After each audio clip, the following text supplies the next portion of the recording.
going on, everybody? It is your boy Baddog here with the New York Yankee video. Thank you for watching. I really do appreciate it. Do me a favor, hit that like button, hit the subscribe button. They're both free to do. Ring the bell. There'll be a lot of Yankee content coming on this channel in the spring and summer this year, no doubt about it. I'll be working with some Yankee content creators as well. Of course, the New York Giants draft is coming up very soon. Looking forward to the NFL draft. And I'll be live tonight for the Minnesota Timberwolves and the Los Angeles Clippers play-in game. There'll be a lot of NBA playoffs on this channel as well. I'll be very busy in the coming months with Major League Baseball, the NFL draft, and the NBA playoffs. We'll be live at 9:15. You want to come by and hang out? Should be a good game tonight. But I do want to talk about the Yankees. They fall to 2-2 last night to get shut out by Toronto, lose 3-0. I think they squeaked out a total of 3 hits. Of course, a meaningless one by Aaron Hicks. Aaron Hicks is trash. I could do a whole video on Aaron Hicks. I really could, and I probably will, because I really can't stand Aaron Hicks. The guy's as useless as a screen door in a submarine. I mean, the guy's just completely useless. The guy sucks. I don't know what to say, but you look at the first 4 games of the season, and the New York Yankees are pretty much what we think they are. Now, listen, I'm not giving up on a season. We're 4 games into it. The season is a marathon. It ain't a sprint. But the problem is, this team is constructed the same way it's been constructed for the last few years. It is a very top-heavy, inconsistent lineup, right? It's unbalanced. They don't have any athletes. There's no athletes on the team. You got a bunch of big, strong, concrete-footed guys that can hit the ball over the moon, but have no idea how to play small ball, manufacture runs, and just don't do the fundamental things correctly. They just don't. The first 2 games, the Yankees were able to battle back against Boston and win. They hit 3 home runs in the first game. Now, granted, Glaber's sac fly in the 10th, Donaldson's ground ball single up the middle in the 11th won it, so that's nice. But the Yankees got the game, obviously, because they scored 4 runs. They got the game in extra innings because they scored 4 runs and 3 home runs. The next night, same thing. All the runs were scored on home runs. They don't hit a home run against Boston on Sunday night. They lose. They put out 11 hits in that game. They left at least one man on base in every inning except for the 9th when, Diekman struck out the side in the 9th. And then last night, they squeak out 3 hits. Listen, the Yankees are going to be this way. And how fans can sit there and say, oh, you're negative, you're this, you're that. No, I'm realistic. You see, I watched baseball for a long time, and I don't care how many analytical tools you bring in. I don't care how cute you get with exit velo and launch angle and spin rate and everything else that you want to talk about. At the end of the day, it's about getting runners on and getting them over and getting them in. See, the object of this game is still to score runs, no matter how you do it. But hitting home runs is extremely hard to do. It's probably the hardest thing in all of professional sports. It doesn't come easy. And if you have a good pitcher on the mound, a guy that's an ace, a guy that's dominating, man, you have to find other ways to score because he's not going to be giving you pitches to hit out of the park. So this is going to be all year, just like it has been the last 2 years. The Yankees will have these stretches where they're playing against bad teams, and they'll beat up on bad teams, and they'll win a couple of games 12-2, or 13-6, or 16-5, or whatever. And they'll hit 6 home runs. You'll be like, oh, this team's going to go crazy. And then you're going to have games like you had last night where they have 3 hits, and they look dead. Because when you have a team that brings no excitement, they don't go first to third on a single. They don't steal bases. They don't score from second on a base hit. I mean, look at Sunday night. We could look at Sunday night as a microcosm to the season so far. The Yankees lost that game 4-3. The Yankees had ample opportunity to sweep the Red Sox. Red Sox had 5 hits in that game. 5 hits. They hit 2 sacrifice flies. The Yankees didn't hit any. It was the difference in the game. Christian Arroyo struck out. Trevino couldn't stop Montgomery's wild pitch. Arroyo reached and eventually came around to score on a sacrifice fly. Yankees lost by 1 run. Aaron Hicks comes up with the bases loaded. 2-1 count. Grounds right into a double play with 1 out. Inning over. Comes up the next inning, I believe, or maybe it was the inning after that. 2nd and 3rd. 1 out, 3-1 count. Dude swings at a pitch up at his eyes and pops the ball up to the catcher.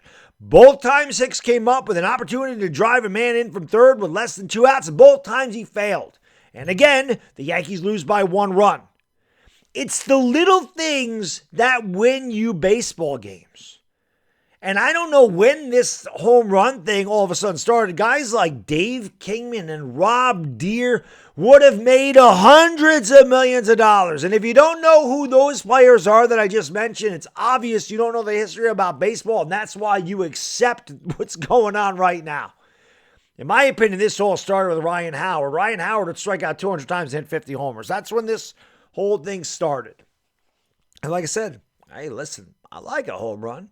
I like seeing Giancarlo Stanton hit the ball 475 feet and hit the ball 120 miles an hour. Yeah, I like seeing the ball hit hard. That's great, but I also like to see the Yankees score runs in other ways. It would be nice if there's a guy on third with less than 2 outs for a dude just to hit a ground ball to second, to hit a sacrifice fly. It'd be nice. Is it as sexy as a home run? No. But does a sacrifice fly count as much as a solo homer? You damn right it does. You damn right it does. And a sacrifice fly is a lot easier to hit than a home run is. A ground ball to second base or the infield back is a lot easier than hitting a home run. And the problem with the Yankees is this. They don't change your approach. Ever. And that's a lot of batters, but I can only speak for the Yankees. People can say, oh, Baddog, other teams use analytics. That's right. They use analytics, and they use them correctly. The Yankees don't. You don't build a team around analytics. You use it as a tool. And at the end of the day, you have to have a nice mixture of guys that make contact, guys that can run, guys that can field, and guys that hit home runs. You can't just have a bunch of guys that hit home runs. Josh Donaldson hits home runs, strikes out. Anthony Rizzo hits home runs, doesn't hit for a high average. Anthony Rizzo's a good. You want an Anthony Rizzo in your lineup. Aaron Judge, Giancarlo Stanton, hey, they strike out, but they also hit in the 270s, 280s. You take that. You can have those guys. But then you got Joey Gallows. Then you got a guy like, again, you had Gary Sanchez there for years. Now you got Higashioka there. He can't hit at all. You got Gleyber Torres. He's another guy. He doesn't walk. IKF doesn't walk. Yeah, Isaiah Kiner can put the ball in play, but he don't walk. Aaron Hicks is just completely useless. So that's the problem with the Yankees, right? They don't really have any. All their high on base guys are also the guys that hit home runs. They don't have these high on base guys that just hit for average and steal bases and bunt and cut down to the swing and try to make contact. Again, I just go back to Aaron Hicks. The dude doesn't change his approach. If the bases are loaded with 1 out, you change your approach. If you're down in the count 0-2, you don't have the same approach at the plate when you're hitting 0-2 as you do when it's 2-0. But this day and age, at least with this Yankee team, it seems like they never change their approach. They're always swinging for the fences. Because it's all about them. This has no longer become about a team. This has become about players wanting to get paid, and the only way they feel they're going to get paid is by hitting home runs. Listen, Aaron Hicks is trash. Aaron Hicks got $70 million because he hit 27 home runs one year and he hit 9 against the Red Sox. That's why he got paid. And for all you analytical people that want to talk about Aaron Hicks, like I said, I can do a whole video on Aaron Hicks.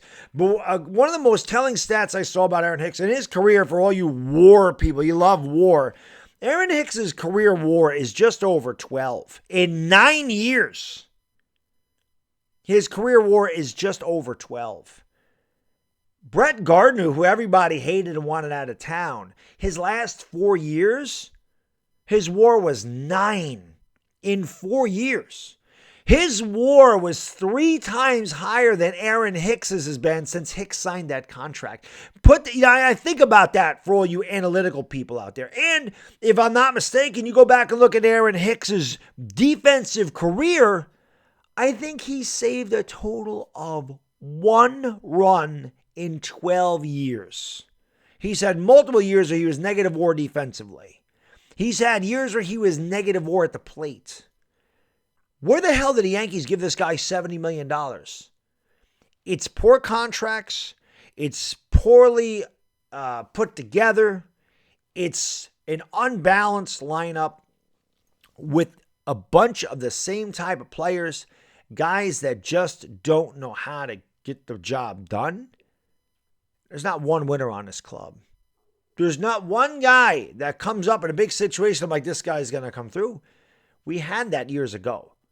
In 96, 98, that team, you felt like everybody that came up was going to come through, no matter who the hell it was. That could be Jeter. That could have been, Tino Martinez. It could have been Paul O'Neill. It could have been Luis Sojo. But whoever it was, you felt like they were going to get the job done. Well, I don't get that feeling with anybody on this team, no matter who it is. I know Judge comes out in a big spot. I always feel like Judge is going to strike out in a big spot. Always. The only guy I have like any confidence in it coming through, Rizzo. I got confidence in Rizzo coming through, and Stanton. That's it. I have confidence in anybody else in that lineup to come through in a big spot, especially at the bottom of the order. You got Torres in there. You got Hicks in there. You got IKF down at the bottom of the lineup. That could have been Carlos Correa, but no, we don't want to go that route. And you got Higgy, right? I mean, listen, I'm not going to sit here and complain about it. I can't stand Gary Sanchez, so I don't really care. To me, you got the same type of player. Just Gary Sanchez can hit a home run now and again, but at least Higgy tries. So you got all that. You got that mess of a lineup. And you got a dumbass manager, one of the worst managers in baseball, has no clue how to manage a game, no idea, does not manage on field, has no feel for the game. A manager can use the tools, he can use the analytics, he can look at the numbers. That's fine. That's fine. But a manager also has to have a feel for what's going on in the game. And Aaron Boone, when it comes to the feel of the game, he's completely numb. He has no feeling. And I would love to know. Again, you want to talk about poorly constructed contracts. I got no problem with him giving DJ LeMahieu $90 million. The man should have won MVP his first year of the Yankees, excuse me, and won a batting title his second year. They give him $90 million, and the man's riding the pine. It just doesn't make any sense to me. But that's just me. Let me know what you think in the comment section, guys and girls. Like I said, there'll be a lot more Yankee stuff on this channel this year. I'm going to be talking a lot about the Yankees, my feelings. I would like to have a nice winning streak like they did last year. We can talk about some confident things. But so far, man, through 4 games, kind of what we expected. They look really good one day. They look really bad the next. It's probably going to be like that for the duration of the season. Let's get ready for it. Bad D Dizzle, out. Peace.